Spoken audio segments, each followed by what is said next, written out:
What I got for you today is a professional match of StarCraft 2. This is going to be a Zerg vs Terran played on Newkirk Precinct. Spawning in the bottom right corner, playing with the blue Terran pieces, we have none other than Keen. And his opponent, spawning all the way on the other end of the map, playing with red and playing with Zerg, we have True. Now True currently playing for Psystorm Gaming, as you may have already noticed right there with the clan tag next to his hatchery. Come to think of it, actually, I'm not entirely sure what team currently Keen is on. As you may be aware, just a couple of months ago, there were indeed some issues in the professional StarCraft 2 scene, in particular over in Korea. A couple of the pro gaming teams at the time decided to get rid of their StarCraft 2 divisions all at once, and basically while some people were indeed foreseeing disasters for the professional scene as we knew it, really now that the dust has settled a couple of months later, really not a whole lot has changed. For example, players like Keen have been swapping around in teams for a little while, and it does make it a little bit tricky to keep track of where everyone is currently located. That will take a little bit more time, I guess, for us to all figure out. But regardless, Keen definitely a very high-level Terran player. While he may currently not be among the ranks of, for example, like Maru or like TY or Beyond or Innovation, like the top-of-the-line Terrans right now, he's definitely a force to be reckoned with, and the same can actually be said for his opponent. I mean, True, also a very high-level Zerg player, but probably currently not among the ranks of, like, for example, Sue and Dark, who have been doing extremely well as of late. Now, here's the thing about StarCraft 2, right? And what makes me love the game so much, and what makes me coming back, or it makes me keep coming back to this game all the time, rather, is that strategies and build orders and maps and basically the unit compositions and whatnot change all the time. Like, sometimes units get nerfed and buffed and you know, that will force the change, but in many instances, like games that haven't been changed in a very long time, like for example StarCraft 1 Brood War, strategies in that game are still evolving all the time, even though like there hasn't been a balance change in a long time. And the cool thing about that is that like some strategies will favor one player, and some like build orders and matchups and units compositions will just simply favor another. And while both of these may currently not be like among the top ranked players, they are most definitely still not out of the scene just yet. And maybe the next switch in StarCraft 2 will keep them, or will get them back rather, at the very top of their game. Who knows? But anyways, we'll see. Of course, like I'm making it sound like both of these players may not be as good as you think they are. Like they are extremely good. They will be beating my ass 100-0. Okay, I can guarantee you that much. But regardless, Keen is indeed going for that very quick factory here. It does indeed get scouted with the Overlord, and the Overlord also does get vision right here of that star port follow-up. And indeed, I would not be surprised if we see that tech lab here very shortly on the barracks with the double medevacs, or not rather the double medevacs, but the double Hellions already in production. In the meantime, on the other end of the map, we do see the double queens at the front. The double queens, of course, will be just fine at getting rid of this Reaper that is now making his way across the map after defending the natural expansion for a little while. There are also some Zerglings ready to defend in time, and while it looks like the Reaper will indeed get away for the time being, for now, everything is indeed looking pretty solid. The tech lab has finished up. We'll see what Keen has got in store for us right here. There are a lot of Liberator openers as of late. We see Banshee openers, even some Raven openers as well. We'll see what he's gonna be planning to get out of this starport right here. He's still double producing those Hellions, and he is indeed gonna be going for that very quick Liberator. Oh no, he cancels it. And he starts up the cloak. I think I know what this is. So he spotted that this Overlord was coming, and that is so cute. So here's what happens, right? True is scouting right now, and he sees that something is researching right there in that tech lab. I would not be surprised, now that we did indeed see that Viking queued up and the Liberator cancelled, that Keen is just simply gonna get rid of that cloaking field right there for the Banshees in just a second after he gets rid of the Overlord. That's such a cheeky little move. I mean, he's forcing his opponent to overreact here, because making a Viking and the cloaking doesn't really make a whole lot of sense. I don't think he's gonna let this... Yeah, no, there we go. He does cancel it. He does start up a Banshee here, but of course, this does already force the reaction out of his opponent, as right now the Zerg is indeed going to be forced to respond to that very quick cloaking field right there for the Banshees. Even though it has been cancelled, there is no way for the Zerg player to be aware of that. Now, of course, he does indeed see that Viking out as well, so we'll see if it's going to be as painful as I think it may be, but it will force, at the very least, yeah, there we do see that Spore Crawler in the main base. It will force the response here, because he cannot indeed just simply let all of his queens waddle around at the third base location right here and then completely abandon his main base at the same time. We do indeed see that follow-up right now, actually, for Keen. He has been favoring, you know, quite a lot of Cyclone play and Hellion play and, like, mech-based strategies in the Zerg versus Terran matchup as of late. I've been really enjoying watching that style. He plays something completely different than, for example, we see from Innovation, while he does play quite a lot of mech as well. He's been going for a lot more, like, Cyclone-based builds. And while we do see a couple of Cyclones here every now and then, Keen has he's gone right here for a much faster third command center. We do already see that one about halfway done, with the lair only just now started here for True. So very, very nice setup. There are a lot of Zerglings here in the top side of the map. They could potentially be going for a counterattack. He may very well be checking here if there is going to be a third command center up here in just a little bit. Sadly for him, I guess, there is no third CC up just yet, but there has been quite a little bit of aggression. That first Banshee indeed making its way across the map now as well. Will be having a very hard time doing anything, however, but there is already a Viking here as well. It's picked up 3 kills. I guess these must be Overlords, which is definitely a pain in the ass for the Terran players right now, as he does, or for the Zerg player rather, as he does indeed end up losing quite a lot of vision. That Banshee having 2 HP remaining, it will not be regenerating any life, but it looks like 4 right now. He is indeed gonna stay in the game for a little while longer. Now, there is a lot of aggression here at the front. It's actually maybe a little bit troubling here for the Zerg player. While he does get a couple of these transfuses down, the Zerglings are gonna have a very difficult time fighting against all of these Hellbats. But there are a lot of Queens here, however, and Queens, of course, are basically like the golden boy of Zerg. If you're struggling against... Okay, here's the thing, right? If you're a Zerg player and you're struggling against your opponents in the earlier stages of the game, simply add on more Queens, because Queens are absolutely amazing. If it wouldn't have been for those Queens, he most definitely would have lost the game right here, right now. But instead, the Zerglings that were set up for the counterattack have indeed returned home and cleaned up the rest of it. Now, Keen's Overlords, or rather Keen's Viking, will be able to spot here that these Zerglings are still hanging out, and I wonder if he's planning to move over with this command center just yet, because he doesn't have a whole lot of units, at the very least for the time being. Now, we do see the full-on fletched out macro style here for Keen. He's adding on a lot of additional factories. We'll be able to start producing a whole lot of siege tanks and more mech-based units. Whereas for Zerg, it looks like for the moment we are indeed stuck on that Zergling tech, with only just now adding on a Roach Warren and then also going for the Hydralisk Den. I actually really like this. So, like, True is one of those players. And maybe in this game he will do something completely different, right? But in many of the games that I've seen him play, he's not scared to, like, stay on that Zergling Roach tech for a very long time. Like, he doesn't really tech up nearly as quickly as a lot of other Zerg players do. Instead, he decides to go for a lot of aggressive moves, and he does a lot of counterattacks, and he sort of, like, forces his opponents to never max out, and just simply tries to overrun them with a lot of Roach, Ravager, Hydra, Ling Bane kind of base styles, without really teching up into super high tier units like Brute Lords and the Ultralisks until much later. Now, of course, we'll have to see if that is going to be the case, because indeed there are a lot of mech units out here already, and the longer this goes on, the more difficult it will be for him to stop this.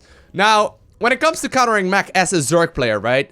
A lot of people have indeed been favoring that Brute Lord based style. There are quite a lot of players that try and tech up to those as soon as they possibly can. There are already Thors, however, in production, so I don't know exactly how good that is going to be. You could also go for some, you know, for example, Swarm Host play, which I have personally been doing quite a lot of. It's been a lot of fun in that regard, but I wonder what he's got in store for us here, because indeed that fort base will be forced to cancel with a couple of the Hellbats making their way across the map. Now, Zerglings will indeed scout out that the third base is already up and running for a little while, and while indeed the Hellions will be shooed away here for the moment, both players are just simply trying to make a whole bunch of army. There's actually pretty much non-stop army production right now for the Zerg. I wonder what he's gonna plan right here. Attacking into Siege Tank with just pure Roaches is very, very difficult to pull off, and while he's indeed getting the Hydralisk Den upgrade, I don't think he's got any Hydras just yet. No, he's got 0 of them, which is a little bit tricky. Adding on more and more Overlords, so he may very well be trying to max out here on those Roaches and make a very, very big push for it.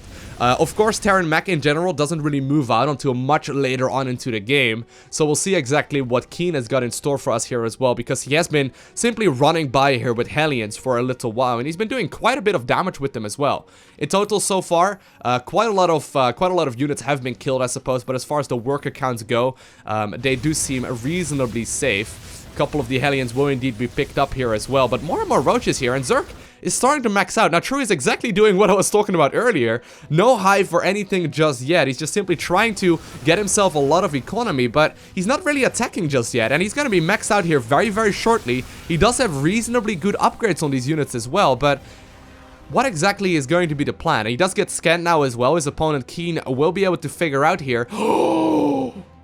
Oh my god, oh, that's 15 Overlords. I was gonna say, you need to do something here. You can't just let Terran max out here.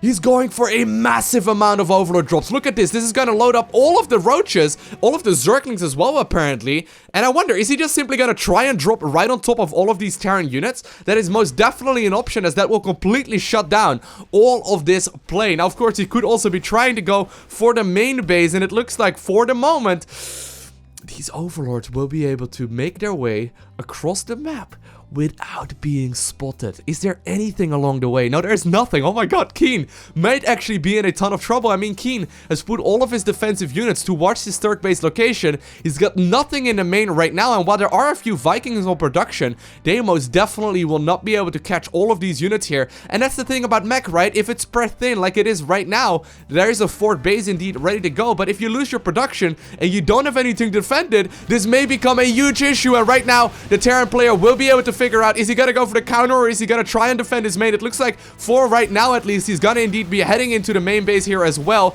There's gonna be a ton of units though, however, right on top of all of the Terran's production, and this is gonna be a very, very difficult thing to defend against. I mean, a lot of the roaches are just simply hanging about. Of course, he's trying to get them as split up as he possibly can. Moving forward here as well to try and snipe a bunch of these siege tanks before they can properly siege up. So far, a very, very good job in that regard. A couple of the other units making their way across the map as well, but it looks like Keen has been prepared for those in advance. But look at that, he will be able to shut down he's just shutting down so much of the production here, getting himself a hive and a lot of hydras here to reinforce with as well. And slowly, True is indeed holding on to this match, and he's cleaning up the Terran's army. That is absolutely crucial. If you're a Zerg player or you're struggling against Mech, if it maxes out and you do not have the proper unit composition, you just sort of die. But the question here is, did he do enough damage? Sure, he did shut down a lot of the production, right? He did most definitely slow down the Terran here for a while.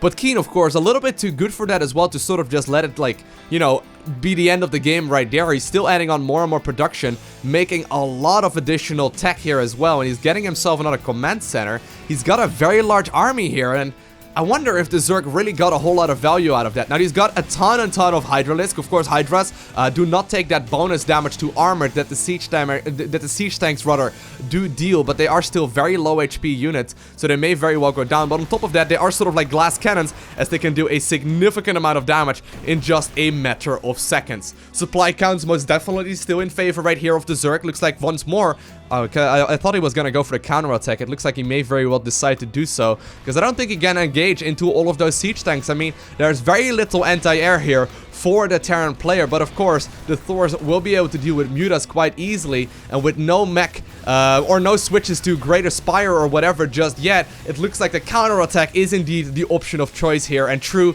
is gonna indeed be able to clean up a lot here. However, Keen is not returning home. He's trying to make his way across the map here and close out the game here once and for all. He's already cleaned up one of the expansions right up here north. He's already trying to get on top of this third base location as well, and while it was running thin here regardless, it looks like the Zerg is gonna set up a massive surround here. A lot of the splash damage being mitigated by spreading out all of these Zerg units, and with a beautiful engagement there by True, he all of a sudden somehow, some way manages to clean that up. This is what I'm talking about, right? He's playing that super low tier kind of Zerg army. Instead of tacking up to Brute Lords, he's just simply trying to hold on and just attack, and never let his opponent max out. He's been counter-attacking here, he's been dropping into his opponent's main base, and while he does not know about these Hellions just yet, the rocks are down, and the creep will indeed be spotting these units from coming in right now as well. Now, if he loses all of these drones, though, that's actually a little bit scary. He doesn't have a whole lot of mining here anymore. Of course, he did end up losing quite a lot of bases here as well.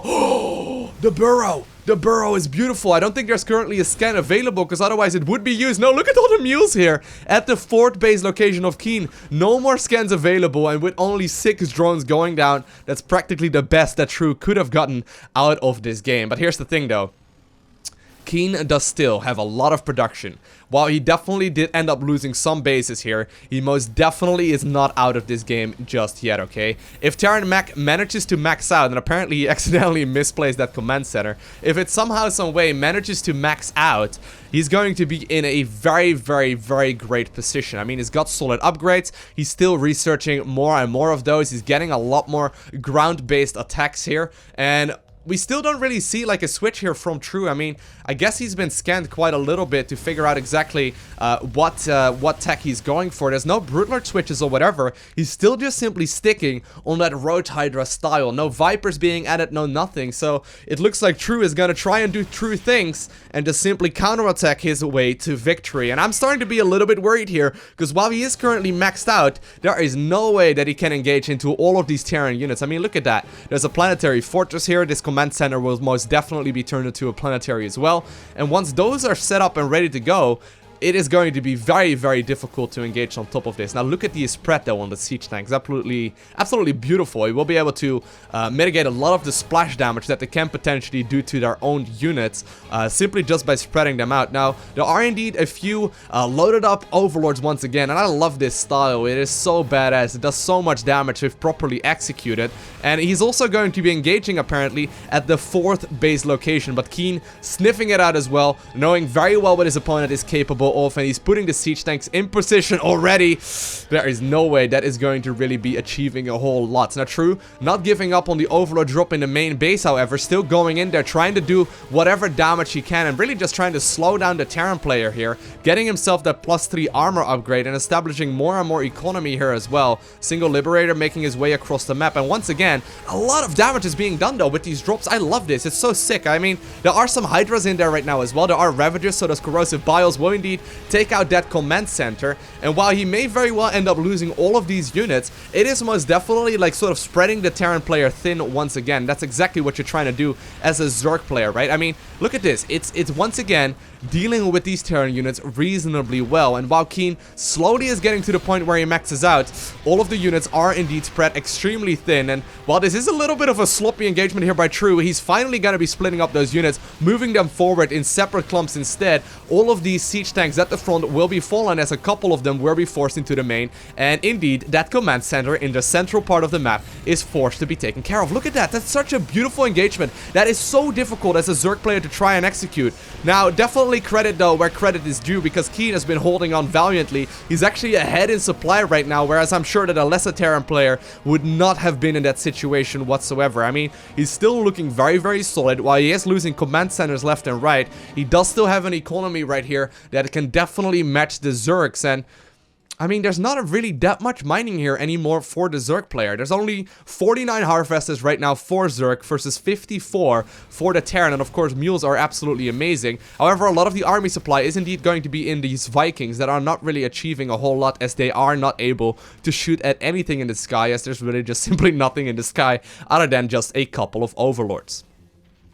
I like this a lot though. Keen bringing in a couple of these SCVs, making sure that he can repair all of these units. But once again, the counterattack, right? As soon as True sniffs out that his opponent is moving across the map, he goes for the counterattack, and that's what Terran players really struggle against versus these kinds of setups. There's actually one little cheeky Zergling currently burrowed right underneath the command center, so it can't quite land just yet. And here's the massive army once again, knowing that the siege tanks may very well have disappeared from here. He's gonna be able to target fire that down. Look at that, +3/+3. Well upgraded Roach Ravager will be able to get rid of that very, very quickly.